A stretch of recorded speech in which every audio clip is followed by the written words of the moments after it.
Alright, back again. I thought a lot of bad scenarios, but I haven't ever thought that I'm gonna have to start by making a tool. So this wasn't long enough to reach all the way to the bottom.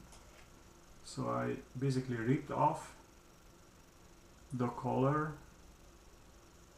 from this screwdriver. There's no way that you're gonna find a screwdriver with longer shaft with such small head, because these tools they have the bit, and the tool which holds the bit, it's not small enough to reach into this hole. So this is right away out of the picture. So I had to rip this apart. Okay. And now I notice that this is bulging out. Let's check this before we go to the memory.